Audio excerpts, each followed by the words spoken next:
Hello and welcome you all to Sthita Pragya insights. जैसा कि आपने थंबनेल में पढ़ ही लिया होगा, आज हम डिस्कस करने वाले हैं टाइमलाइन, है ना। अब टाइमलाइन जो है वो इतना इम्पोर्टेंट क्यों है? टाइमलाइन इसलिए इम्पोर्टेंट हो जाता है क्योंकि जब यूपीएससी क्रोनोलॉजिकल क्वेश्चंस देता है तो वहाँ पे जो फ्री के 2 मार्क्स हैं, फ्री के 2 मार्क्स आपको मिलने चाहिए ना, 2 मार्क्स ऑफ फ्री, वो वहाँ पे मिलते नहीं हैं। या तो आप पैनिक करके कोई गलत आंसर क्लिक करेंगे और आपके हो जाएंगे -0.66 नंबर, या तो आप वो क्वेश्चन स्किप कर देंगे और जो ईजिली आपके 2 नंबर आने थे वो 2 नंबर आपके चले जाएंगे। तो रिजॉल्व दिस इशू, बहुत छोटा सा ये वीडियो होगा, बहुत छोटे छोटे टॉपिक्स डिस्कस करेंगे और हम साइमन कमीशन जो कि 1927 से शुरू हुआ है उससे लेके लास्ट में इंडियन इंडिपेंडेंस एक्ट और ये जो माउंटबेटन प्लान है जो बहुत कॉन्फ्लिक्ट में रहता है कि माउंटबेटन पहले आया, कैबिनेट पहले आया, क्रिप्स पहले आया, आखिर हुआ क्या था यहाँ पे। तो ये सारे जो डिबेट्स हैं, ये सारे जो डाउट्स हैं, ये हम क्लियर करेंगे और सिर्फ क्रोनोलॉजी और फ्यू इंपॉर्टेंट पॉइंट्स देखेंगे। देखिए, मैं आपको हिस्ट्री तो अभी पढ़ा नहीं सकता इस छोटे से वीडियो में, क्योंकि अगर हम सिर्फ कांग्रेस सोशलिस्ट पार्टी डिस्कस करें या इंडिविजुअली अगस्त ऑफर को डिस्कस करें तो एक बहुत लंबा वीडियो हो जाएगा। बट अभी उन सब चीज़ों का टाइम नहीं है। अभी टाइम है जो यूपीएससी रिकरिंग बार बार पूछ रहा है उन टॉपिक्स को स्ट्रॉन्ग करना, और जहाँ पे हम वीक हैं उन टॉपिक्स को एक बार गो थ्रू कर लेना कि अगर याद आ गया तो ठीक, नहीं आया तो स्किप करके आएंगे। तो विद दैट शुरू करते हैं 1927 के साइमन कमीशन से। But before entering into Simon commission हमको सबसे पहले देखना पड़ेगा कि साइमन कमीशन तक का डेवलपमेंट क्या था, है ना। तो एक बार ब्रीफ में मैं आपको बता दे रहा हूँ, दो we do not have notes for that, but या आप सुन सकते हैं, you can note it down, okay. सबसे पहले जो गांधी जी आए इंडिया पे, तो वो आए जनवरी 9 1915। कौन सा डेट था?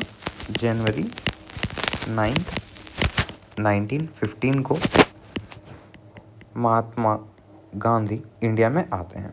आने के बाद उन्होंने, देखो, let me take a new page, okay.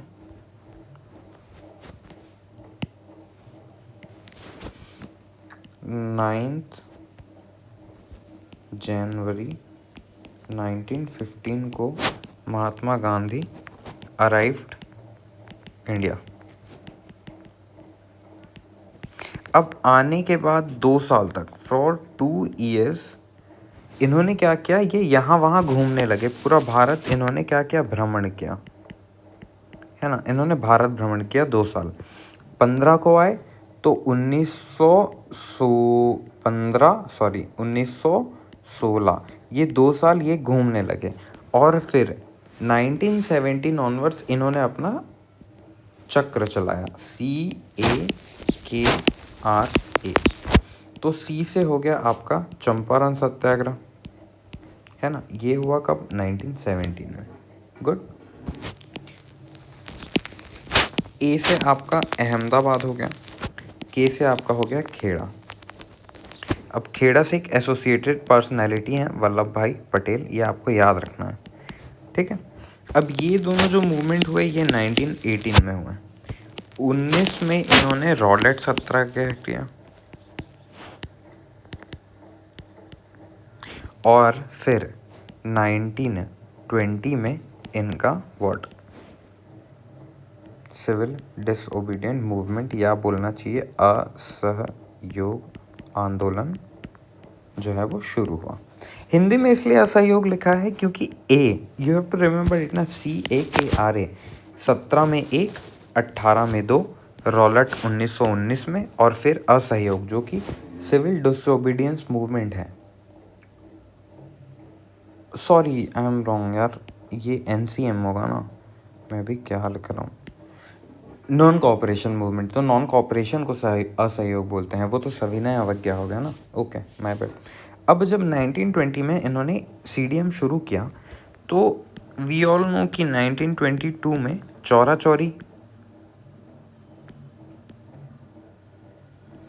Chauri incident हुआ और फिर इन्होंने मूवमेंट विथड्रॉ कर लिया, ओके। अब 1922 में मूवमेंट विड्रॉ हो चुका है और यहाँ पे एक पॉलिटिकल वैक्यूम है। समझना यहाँ पे, धीरे धीरे समझना, ठीक है। 1922 में इन्होंने मूवमेंट वापस ले लिया। अब यहाँ पे आ गया है बहुत बड़ा पॉलिटिकल वैक्यूम।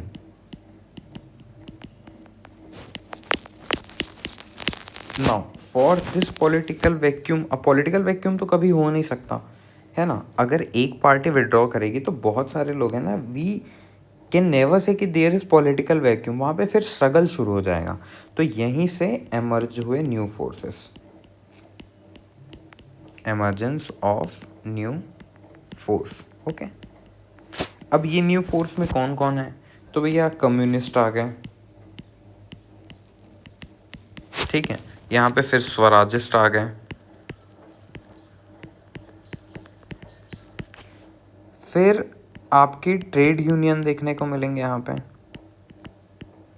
एंड लास्टली आपको एक मिलेंगे रिवॉल्यूशनरीज भी मिलेंगे। हालांकि इसके पहले ये एग्जिस्ट करते थे, अब ये एक्टिव हो जाएंगे और इनका फेज 2 शुरू हो जाएगा, जिसमें फिर HRA है ना, HSRA, फिर सॉन्डर्स का मर्डर हो गया, फिर ये असेंबली में जो बम प्लांट किया था, है ना, फिर वहाँ पे आपको भगत सिंह, राजगुरु और सुखदेव को फिर जो फांसी मिला था। तो ये सारी चीज़ें जो है रिवॉल्यूशनरी फेज़ 2 में आ जाएंगी। कम्युनिस्ट का बात करें तो MN रॉय ने कम्युनिस्ट पार्टी ऑफ इंडिया बनाया। कब बनाया, तो 1920 में बनाया। कहाँ बनाया, ताशकंद में बनाया। तो ये सारी जो डिटेल्स हैं इनके बारे में, है ना। सोशलिस्ट में कौन है, स्वराजिस्ट में कौन है, तो इन्होंने फिर पूर्ण स्वराज का डिमांड करना शुरू किया। यहाँ पे फिर जवाहरलाल नेहरू हो गए, बोस हो गए, इनके बारे में आप पढ़ेंगे। ट्रेड यूनियन में all India trade union committee बना 1920 में, जो लाला लाजपत राय इनको लीड कर रहे थे, तो इनके बारे में आप पढ़ेंगे, है ना। तो ऐसे ही बहुत सारे नए नए फोर्स एमर्ज हो रहे थे और यहीं पे फिर आप रिस्पॉन्सिविस्ट हो गए, नॉन रिस्पॉन्सिविस्ट हो गए, जो स्वराज जब स्प्लिट हुआ, तो ये सारी चीज़ें आप इधर पे पढ़ते हैं। जब 1927 में साइमन कमीशन आया तो जो इंडियन इंडिपेंडेंस मूवमेंट है, इंडियन नेशनल मूवमेंट है, इसको एक नई आग मिली। नई आग कैसे मिली, 1927 का साइमन कमीशन क्या था। ये जो 1927 साइमन कमीशन हम डिस्कस कर रहे हैं, इसमें प्रोविज़न थे। पहला चीज़ तो था कि ये ऑल वाइट कमीशन था, मतलब इसमें कोई भी इंडियन मेंबर्स नहीं थे आपके।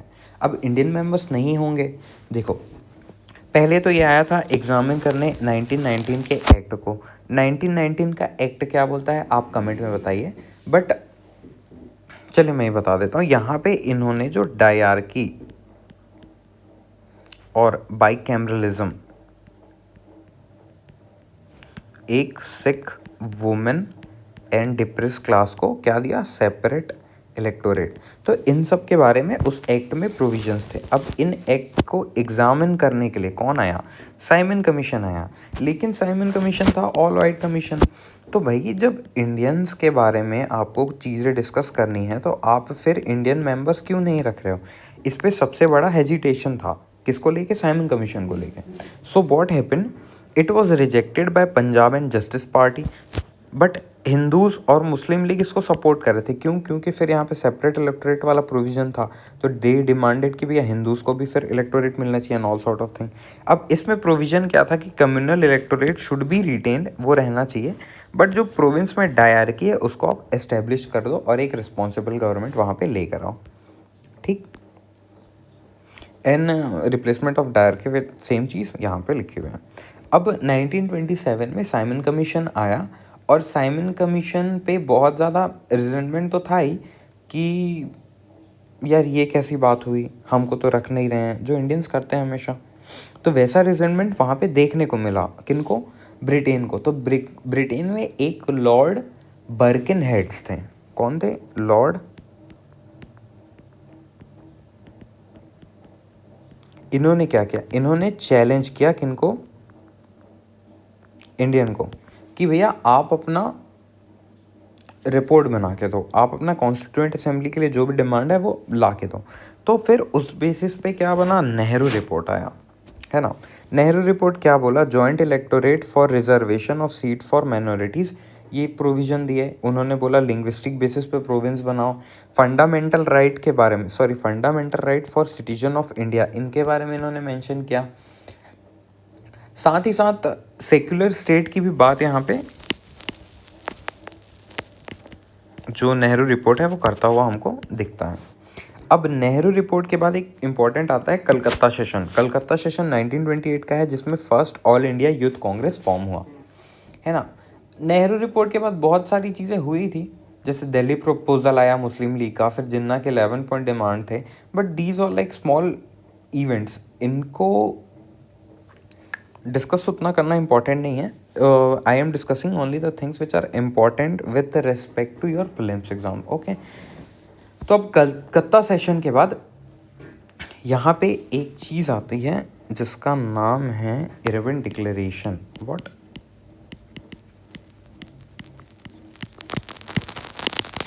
इरविन डिक्लेरेशन, इरविन की तरफ से डिक्लेरेशन आता है और वो बोलते हैं कि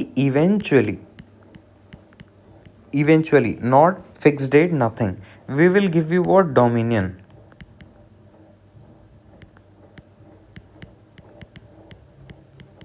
है ना, डोमिनेंट स्टेटस। और इसके बदले आप जो राउंड टेबल कॉन्फ्रेंस ऑर्गेनाइज होने वाला है उसमें पार्टिसिपेट कीजिए।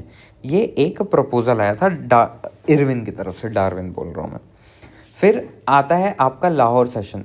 जब यहाँ पे दिखा कि यार ये लोग कोई भी डेवलपमेंट हो नहीं रहा है, हम बार बार पूर्ण स्वराज की डिमांड कर रहे हैं, हम तो कब से कर रहे हैं ना, CDM NCM सब में हमने स्वराज की डिमांड की, पूर्ण स्वराज की, बट देन जब कुछ भी नहीं दिखा तो लाहौर सेशन हुआ, किनका, कांग्रेस का लाहौर सेशन हुआ। वहां पे उन्होंने एक पूर्ण स्वराज डिक्लेरेशन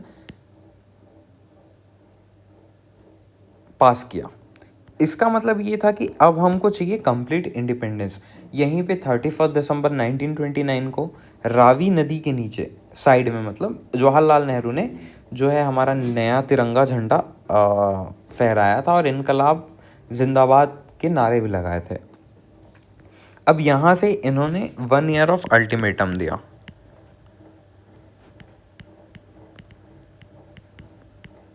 एक साल का अल्टीमेटम दिया और बोला कि अगर एक साल में आपने कोई भी रिफॉर्म नहीं लाया या हमको complete independence, no they did not demanded reform, they demanded complete independence by within 1 year.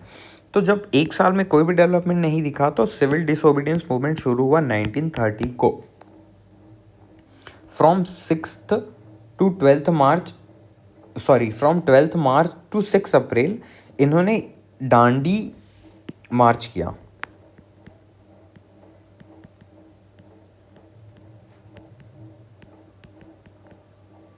6 March two 12 अप्रैल।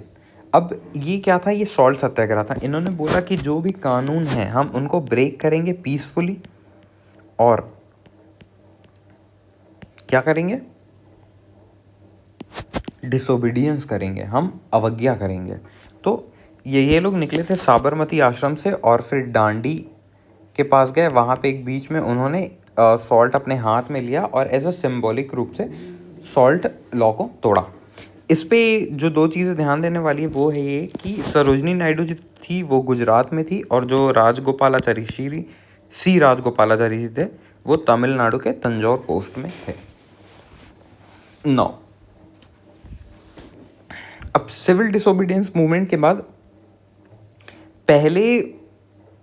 जो पहला राउंड था, एक पैरेलल में चल रहा था राउंड टेबल कॉन्फ्रेंस। जो राउंड टेबल कॉन्फ्रेंस है वो CDM के ऑलमोस्ट पैरेलल पे ही चल रहा था। तो जब पहला राउंड टेबल कॉन्फ्रेंस हुआ तो इंडिया में क्या हो रहा था, इंडिया में हो रहा था आपका CDM। तो यहाँ पे तो जो कांग्रेस के मेंबर है वो पहले में पार्टिसिपेट करेंगे क्या, बिल्कुल नहीं करेंगे। पर यहाँ पे 2 चीज़ें आप ध्यान रखिए कि BR अम्बेडकर ने फर्स्ट में पार्टिसिपेट किया था और PM रामजे मैकडोनल्ड यहाँ के चेयरमैन थे। Now when this first round table conference failed, ठीक है, क्योंकि इसमें प्रोमिनेंट लीडर तो आए ही नहीं है। कांग्रेस जब यहाँ पे पार्टिसिपेट नहीं किया है तो आगे कोई भी डेवलपमेंट कैसे हो सकता है। तो इसलिए जो राउंड टेबल कॉन्फ्रेंस है पहला वाला वो हो गया फेल। अब जब ये फेल हुआ तो बैकड्रॉप में यहाँ पे इंडिया में क्या हो रहा है कि जो इरविन था, है ना, इरविन हमने देखा, इरविन ने जो डिक्लेरेशन किया था, ये इरविन वापस से आया और गांधी से बात किया कि यार आप राउंड टेबल कॉन्फ्रेंस में आ नहीं रहे हैं, आइए ज्वाइन कीजिए।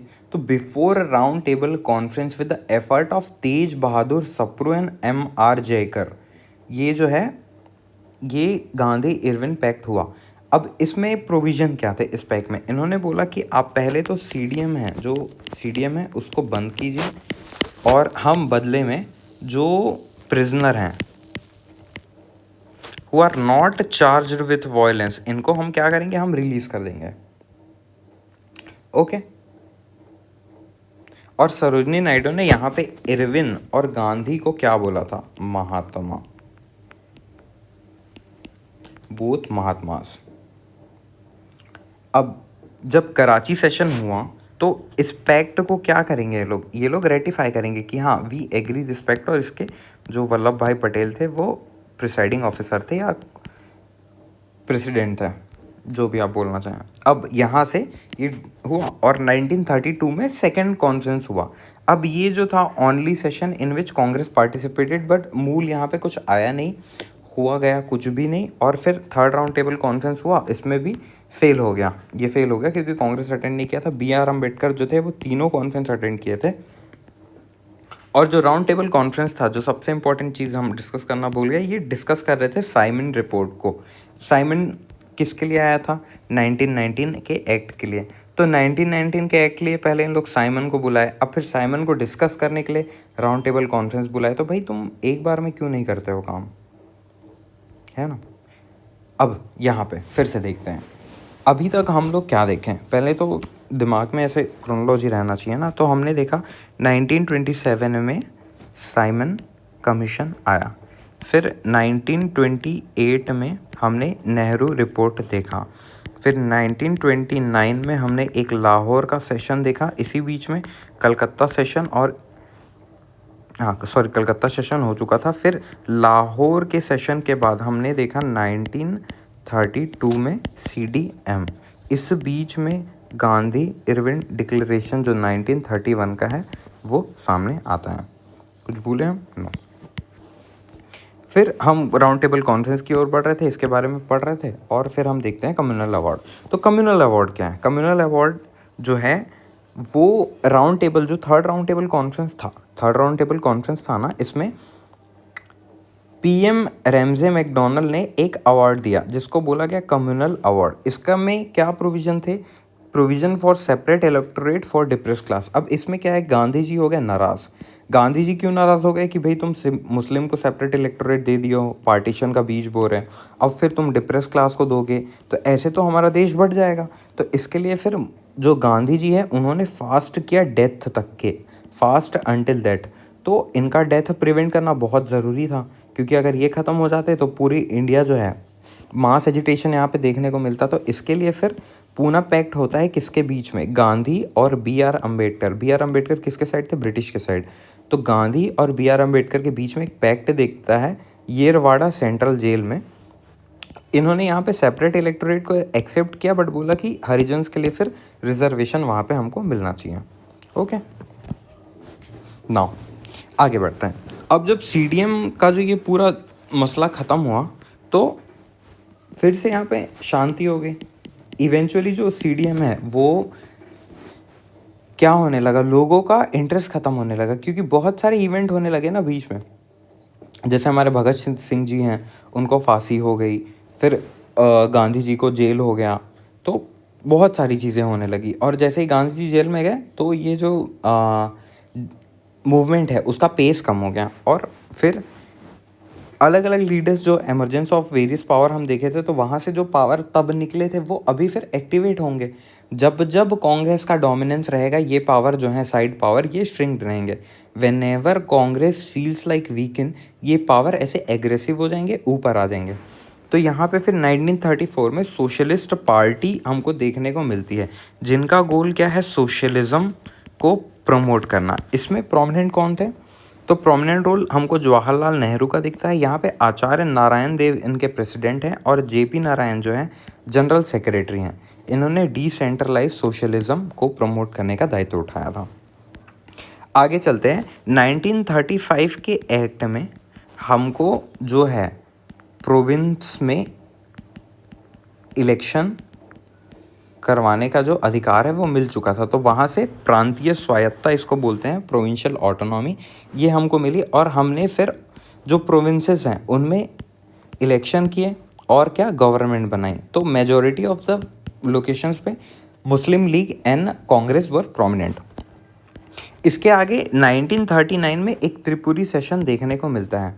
यहाँ पे क्या थे, बोस और गांधी के बीच में विवाद था। बोस जो है वो गांधी जी के कैंडिडेट जो कि पट्टाभी सीतारामैया हैं उनको हरा के कांग्रेस के प्रेसिडेंट बन जाते हैं। और इस सेशन में डिस्कस होना था कॉन्फ्लिक्ट ऑफ वर्किंग कमेटी।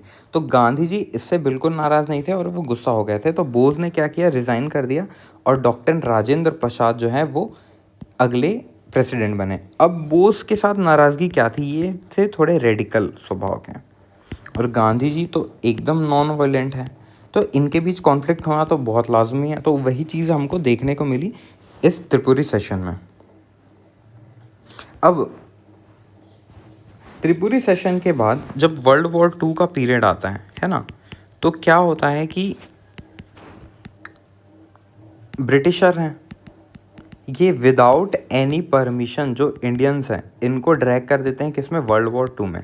तो इससे गुस्सा हो के सारे मिनिस्ट्रीज़, सारे इलेक्शंस में जो भी थे वो सारे लोग क्या करते हैं, रिज़ाइन कर देते हैं अपने पोस्ट से और आके जो वेलफेयर है उस पे लग जाते हैं, है ना। तो जब अब वेलफेयर पे लग जाएंगे तो ये तो खाली हो गया आपका जो आपके स्टेट्स हैं, आपके प्रोविंस है वो खाली हो गए ना। तो इसी को जो है जब इन्होंने रिज़ाइन किया तो जिन्ना ने बोला कि ये डायरेक्ट एक्शन डे है। डायरेक्ट एक्शन डे नहीं, ये होगा डे ऑफ डिलीवरेंस। जो मुस्लिम लीग है उन्होंने डे ऑफ डिलीवरेंस सेलिब्रेट किया क्योंकि कांग्रेस ने सारी मिनिस्ट्री से रिज़ाइन कर दिया था। कब किया, तो 22 दिसंबर 1939। ओके, अब यहाँ से जो शुरू होता है त्रिपुरी सेशन तक के, यहाँ पे अब यहाँ पे का सिचुएशन समझिए। अभी तक क्या था, कांग्रेस प्लस ब्रिटिश साथ में यस और नो वाले टसल पे थे। कभी ये बोल रहे हैं हाँ दे देंगे डोमिनेंट स्टेटस, कभी बोल रहे हैं नहीं देंगे। कांग्रेस भी बोल रहा है कि अभी हम वॉर करेंगे, अभी हम मूवमेंट करेंगे, फिर इनका मूवमेंट हो रहा है, स्लो डाउन हो रहा है। एंड ये सारी चीज़ें चल रही थी कब तक के, त्रिपुरी सेशन से पहले। और we should say day of deliverance जो 22 दिसंबर है, 22 दिसंबर से पहले। अब इसके बाद क्या होगा, है ना, यहाँ तक के तो चीज़ें ठीक थी। अब इसके बाद जो ब्रिटिश हैं ये वर्ल्ड वॉर 2 में बहुत ज़्यादा इंडल्ज हो जाएंगे और इंडियंस जो हैं ये इनको एक्सट्रीम परसुएशन पे, है ना, एक्सट्रीमली परसुएट करेंगे कि आप हमको क्या दो, इंडिपेंडेंस दो। बट देन ब्रिटिश क्या ये इतना इजीली दे देंगे इनको, नहीं। तो ये इनको लालच देंगे। अब लालच कैसे देंगे, तो लालच देंगे सबसे पहले देके क्या, ऑगस्ट ऑफर। ऑगस्ट ऑफर में क्या होता है, ऑगस्ट ऑफर में बोला कि हम आपको कॉन्स्टिट्यूएंट असेंबली प्रोवाइड करेंगे आफ्टर वॉर, है ना। उसके बाद बोला कि माइनॉरिटीज़ का कंसेंट ज़रूरी रहेगा फॉर एनी फ्यूचर सेटलमेंट। तो क्या मतलब हो रहा है, आप हमको अगर कॉन्स्टिट्यूएंट असेंबली दे रहे हो तो देन वी शुड डिसाइड ना दैट किसको राइट्स देने हैं किसको नहीं देने हैं। बट ऐसा नहीं है, इन्होंने माइनॉरिटी का एक क्लच लाके फिर से यहाँ पे डिवाइड एंड रूल वाली जो सीडिंग है वो की यहाँ पे। तो ये जो है कांग्रेस ऑब्वियसली रिजेक्ट कर देगा और इसको रिजेक्ट करने के बाद इन्होंने बोला कि हम अब इंडिविजुअल सत्याग्रह पे जाएंगे 1940 में।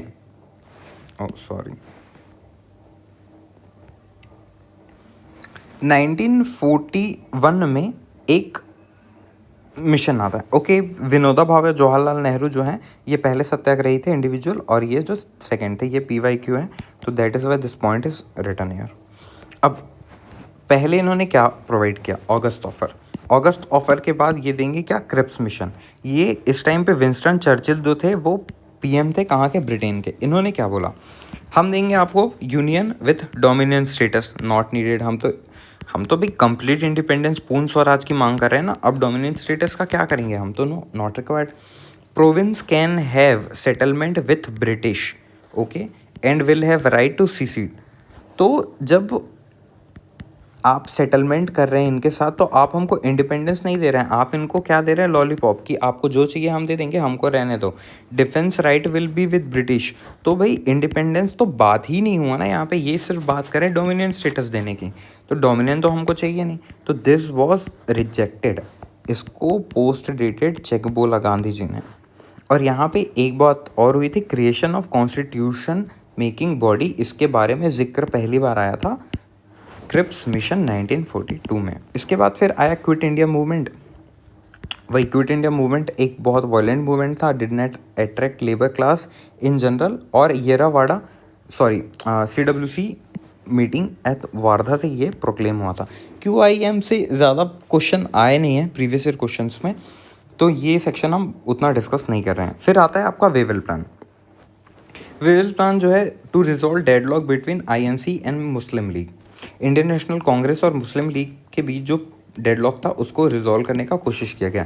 ये था last effort to prevent partition, but ये फिर हो नहीं पाया। इसमें प्रोविज़न ऑफ पार्टीशन दिया गया और हिंदूज और मुस्लिम को इक्वल वेटेज दिया जाएगा काउंसिल में, ऐसा बोला गया। इसके बाद आता है the plan, the cabinet mission plan. इन्होंने रिजेक्ट किया फुल फ्लेजेड पाकिस्तान के डिमांड को। 3 सेक्शंस प्रोवाइड करे जाएंगे ग्रुपिंग के लिए, प्रोविंस के लिए, A, B एंड C। जो A हैं जो वेस्ट साइड में है मुस्लिम मेजोरिटी, B जो हिंदू मेजोरिटी, और C जो फिर से व्हाट शुड वी से ईस्टर्न मुस्लिम मेजोरिटी। तो बेसिकली ये कम्युनलिज्म को प्रमोट करने का बहुत ज़्यादा बड़ा साजिश था, जिससे हम बच नहीं पाए और आज उसके रिपरकशंस हमको देखने को मिलते हैं। Reconstitution of vice Royce executive council portfolio will be held by Indians even war, है ना, वॉर के जो पोर्टफोलियो हैं वो इंडियंस के पास रहेंगे, ऐसा इस मिशन का प्रोविजन था। Constituent assembly elected by provincial assembly by proportional representation weight, तो बहुत सिंपल सी चीज़ है। अब मेंबर्स ऑफ कॉन्स्टिट्यूएंट असेंबली तो जो प्रोविंस से थे वो इलेक्टेड थे, और जो प्रिंसली स्टेट से थे नॉमिनेटेड थे। नेहरू, वल्लभ भाई पटेल, जिन्ना, ये कोई भी मेंबर नहीं थे कॉन्स्टिट्यूएंट असेंबली के। इन्होंने फिर इंटरिम गवर्नमेंट बनाया। यहाँ पे आता है आपका माउंटबेटन प्लान 3 जून 1947 को। इन्होंने बोला freedom to be granted on August 1947। Radcliffe commission appoint किया गया बाउंड्री को फिक्स करने के लिए इंटरनेशनल। यहीं पे एक प्लान बाल्कन आता है जो कि separate dominion for Pakistan and princely state along with certain की administration run by central government, इस टाइप के प्रोविजन देता है। तो बस आपको ध्यान रखना है कि प्लान बाल्कन जो है माउंटबेटन प्लान से रिलेटेड है।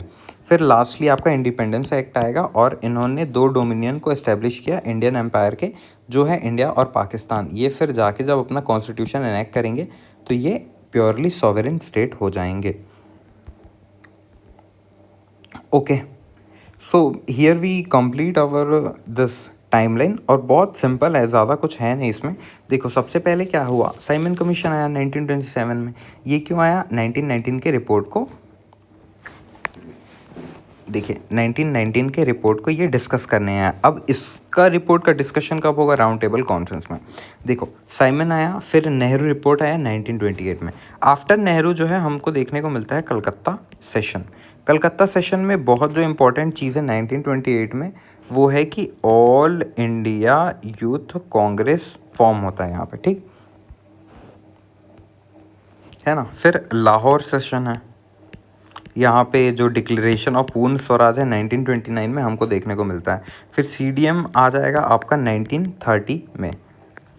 फिर कांग्रेस सोशलिस्ट पार्टी बनी, प्रोविंशियल ऑटोनॉमी मिला हमको, हमने त्रिपुरी सेशन में जो डेडलॉक्स थे उनको रिजॉल्व किया बोस और गांधी के बीच में। वहीं एक पूना पैक्ट 1932 में था, उसको भी हमने, जो बी आर अम्बेडकर और गांधी के बीच डेडलॉक था उसको रिजॉल्व किया। और यहाँ से हम आगे बढ़े ऑगस्ट ऑफर की तरफ। ऑगस्ट ऑफर के बाद इंडिविजुअल सत्याग्रह आया, क्रिप्स मिशन आया, Quit India movement, and then Wavell plan आया 1945 में। उसके बाद cabinet mission, Mountbatten plan, and then Indian independence act. तो जो एक बहुत सिंपल फ्रेमवर्क हो सकता है, देखिए आई नो बहुत सी चीज़ें स्किप हुई है यहाँ पे, बट पॉसिबल नहीं है ना अभी उन चीज़ों को डिटेल में करना। It will take hours of concentrated lecture to cover the doubts you have. But अगर आपको बहुत सिंपल वे में चीज़ें पढ़नी है और सिंपली आगे बढ़ना है, तो ये जो टाइमलाइन है, आप ये टाइमलाइन, सिर्फ ये टाइमलाइन, ये पेज याद करके ही जाएंगे तो भी आपके प्रीलिम्स में, अगर मॉडर्न हिस्ट्री में लेट से 9 क्वेश्चन आते हैं तो 4 तो यहीं से आएंगे, आई एश्योर यू दैट। तो आप ये कर रहिए, और अगर आपको पीडीएफ चाहिए तो please refer our Telegram channel, वहाँ पे पीडीएफ अपलोडेड है और बहुत सी कंटेंट अपलोडेड है, आप उनसे हेल्प ले सकते हैं। चैनल का लिंक डिस्क्रिप्शन में है। और अगर आपको ऐसे भी सर्च करना है तो स्थित STHITPRAGYA